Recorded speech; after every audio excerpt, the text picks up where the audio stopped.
Welcome to my channel and welcome to a new video. Ayan, so andito kami ngayon sa Abagatan. Abagatan kasi yung lugar dito. So house update tayo, Codsters, and nakikita nyo naman medyo nagiging makatotohanang kubo na siya. Ayan. Yung kubo namin.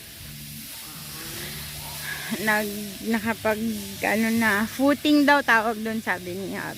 Masyadong nakapag-update. Busy kasi sa work. So, ayan. Nakapag-footing na. May pinuputol si Habi doon, kaya medyo maingay yung background. Pero pakita ko lang sa inyo, ikutin natin yung ating Codsters kubo. Nagiging mansion ng konti. Tignan nyo.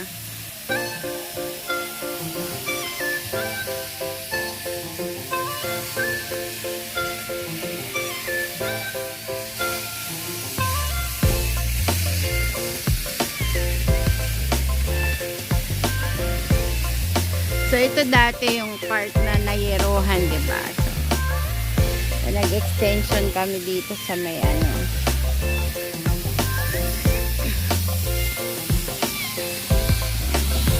papaikot na yung block niya. Pinaputol siya.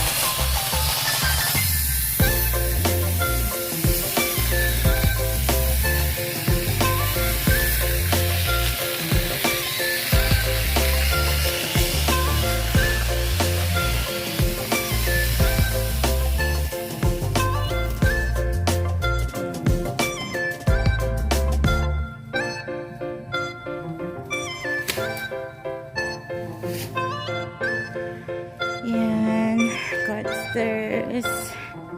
Nung una, alam niyo ba, nung hinukay lang to. So, kaya?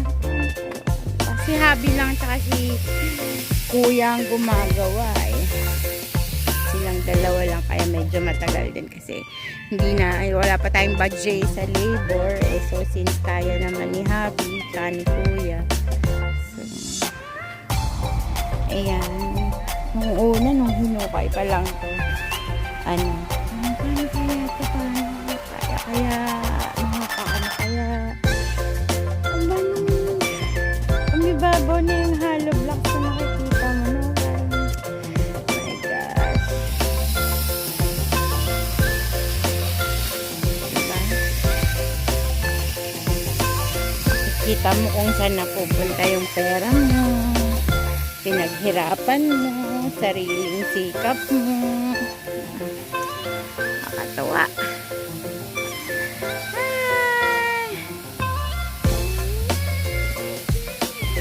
Tapos, habang kasi busy, gumawa kami ng DIY pool dito sa gilid. Ayan, madumi ngayon kasi mga siguro 1 week mahigit. Oh.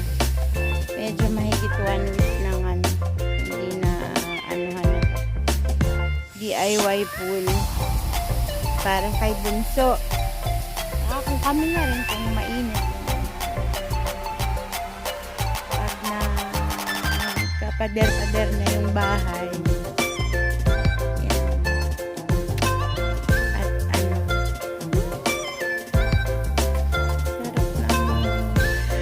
pakiramdam.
Hotstars, trivia lang. Nung una, papatayo namin to. Siyempre, bago kami patayo, building permit. Dito sa lugar namin, kailangan mo ng building permit para magpatayo ka ng bahay. So, pa-building permit kami naka-almost. Isang linggong nilakad ni Habi. Naka-almost 15K. Anong may building permit na, tapos nakaipon-ipon ulit konti. Dati dalawa yung mangga dyan. Ayan, dati dalawa yung mangga. Isa yun, yung malaking ito nyo. Tapos meron pa isa dito, banda sa may poste ng ilaw dyan dati. May mangga dyan. Pinatistes namin. So, yun yung ginamit namin kahoy. Per cubic feet or per heart? Per cubic feet or per cubic meter yung kahoy, bayad. Nung nagpatistis tayo, cubic feet? Per cubic feet ang ang bayad sa kahoy. Nakailang cubic feet. May listahan at ba? So, nagbayad kami ng almost 18 naman. Tapos, ay, ano nga ron? Board feet pala. So, ayan, per board feet pala. Nakailang board feet tayo? 1,000 plus ba?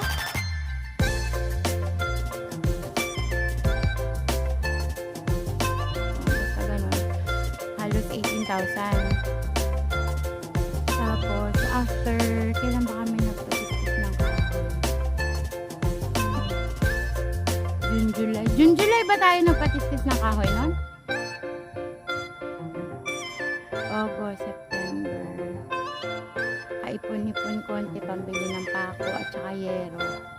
Yan, diba? Una, nag-yero si Habi. Pinapakita namin. Ayan, ginamit namin yung kahoy na pinatistis. Tapos, after nun, ipon-ipon ulit. After 2 months ulit, ayan, nakabili ng 400 pieces na hollow blocks. 750 isang piraso. Tapos, load ng buhangin, dalawa. 750?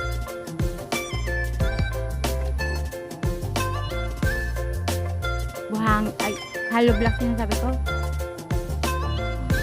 Hollow blocks, 400, 750. Tapos, magkano isang load ng buhangin? 1, 2, dalawang load. Ayan, dalawang load ng buhangin. Tapos, 30 na piraso na bakal. 150 isa. Kaya na mag-compute. Ayan. So, yun. So, yan na yun. Nakikita ninyong nagastos na namin. Tapos, syempre, itong poso. Magkano ba nagastos na dito sa poso? Mababa din ng pito na,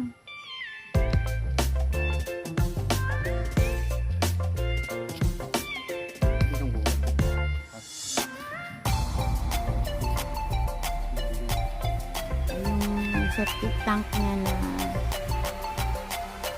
at saka yung CR naman. So, nasa 6,000 itong poso. Naka-15 kami tapos pinahukay. Tapos yung tubong na ginamit na ayan. Siyempre, pumirienda pa din sa mga So, hindi lang actually yung patistis nga kasi kami rin nagpakain doon sa mga nagpatistis. So, hindi lang 18 umabot siguro kami ng mga 20 doon.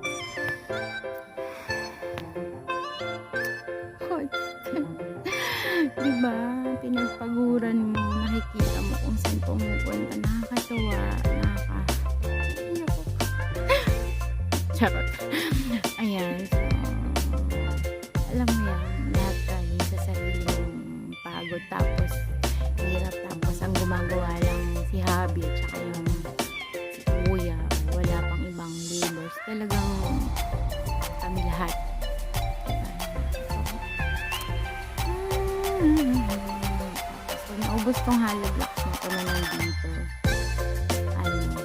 Order ulit another set ng 400 hollow blocks or 500 siguro. Ay, simento pa pala. So, nakaka ilang semento. Nakakailang semento na tayo? 15? 15. Ang isang bag ng semento is 200. 210. 15 na bag na kami. So, bala na kayo mag-complete. Yun. Alambre. Mura lang alambre.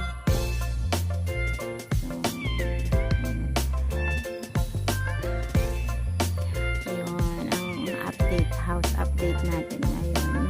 Share ko lang. Cotsters. Thank you.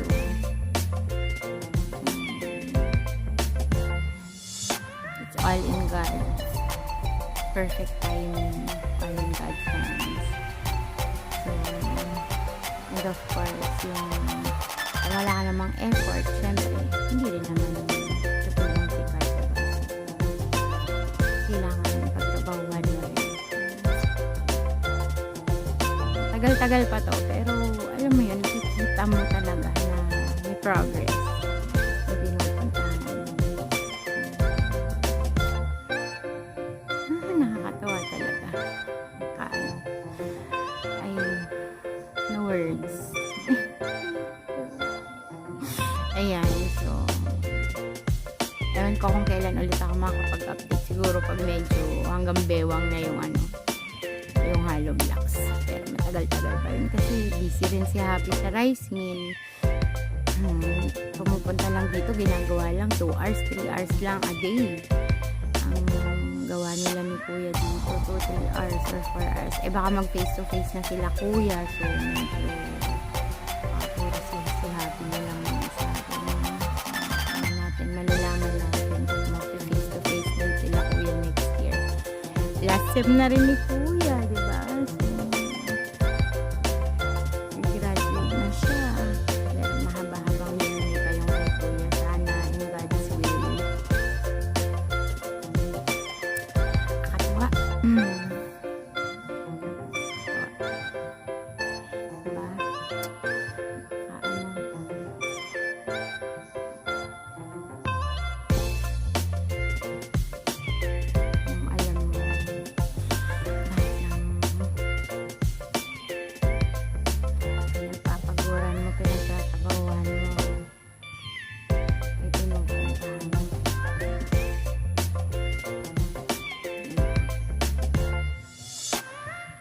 Hi, thank you, Lord. So, ayan, Cotsters. Thank you for watching. Don't forget to like, share, and subscribe. And hit the notification bell para updated kayo sa mga bago naming videos. God bless you all. Love you. Bye.